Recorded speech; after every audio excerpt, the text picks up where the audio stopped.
La Journée mondiale de la vie sauvage est une journée internationale instituée par l'ONU en 2014. Elle est célébrée le 3 mars de chaque année pour sensibiliser le grand public à la faune, la flore et les dangers liés au trafic mondial des espèces sauvages, estimé à 19 milliards de dollars. Cette journée est célébrée cette année sous le thème « Connecter l'humanité et la planète, explorer l'innovation numérique pour la conservation de la vie sauvage ». Nous avons fait, à l'occasion de cette journée, l'état des lieux de la faune sauvage au Bénin avec la colonelle Amandine Assoba Adeleke. Que vous inspire le thème de la célébration de cette année? Quand on parle de la vie sauvage, une journée qui est dédiée à ça, c'est juste un cri d'alarme pour que nous, humains que nous sommes au niveau planétaire, nous puissions prendre conscience de tout ce qui se passe avec la vie sauvage, à savoir les animaux comme les végétaux. Donc c'est un point d'honneur que nous mettons, la planète à travers l'ONU a mis, pour que nous pensions à nos modes de gestion, à notre mode de vie vis-à-vis de la faune sauvage, y compris espèces animales comme espèces végétales. Le thème de l'innovation qui est venu se greffer à ça par rapport au numérique n'est rien d'autre qu'une manière pour accentuer ces côtés positifs que nous devons avoir par rapport à la gestion de la faune sauvage.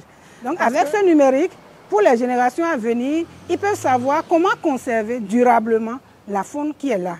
Et ça va permettre aussi d'améliorer les recherches, de faire le commerce légal, de faire des analyses sur les ADN pour la faune par exemple. Donc c'est un outil très important qu'on veut associer à cette faune sauvage pour que cette dernière ne soit plus trop menacée. La déforestation, la pollution atmosphérique, tout ce que vous savez, et le dérèglement climatique de façon générale joue beaucoup sur la qualité de la faune et de la flore sauvage. Et tant que l'environnement immédiat de cette espèce sauvage n'est pas bien, n'est pas de bonne qualité, ça va agir aussi sur nous. Parce que vous savez aussi que les espèces animales comme végétales aident beaucoup l'homme que nous sommes. Ce n'est pas seulement le gibier. Il y a la construction, l'alimentation certes, la médecine. Donc c'est ce que je peux dire par rapport à cette journée du 3 mars qui a été proclamée depuis 1973. Et bizarrement, ça coïncide avec le jour de la signature de la Convention internationale sur le commerce de la faune et de la flore menacée d'extinction dans le monde. Ça coïncide avec ça, parce que ça a été signé en 1973, mais ça a été mis en œuvre en 1975. Cette CITES-là est une instance, une convention qui réglemente le commerce, la traçabilité et la légalité des espèces sauvages. Donc c'est important pour nous de militer en faveur de ces vies sauvages pour que nous ayons un futur meilleur.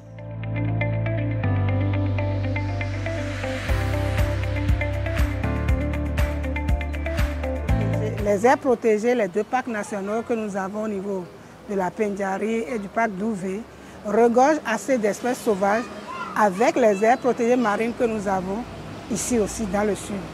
Donc au niveau des 2 parcs nationaux qui constituent le complexe WAP, nous avons beaucoup de mammifères, des oiseaux, des reptiles.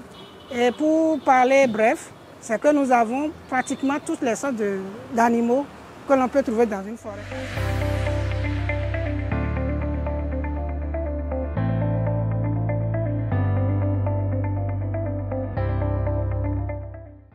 Au niveau du gouvernement, plusieurs décrets et lois ont été pris au niveau de l'Assemblée et ces décrets sont mis en application au niveau de la direction générale pour tout le public.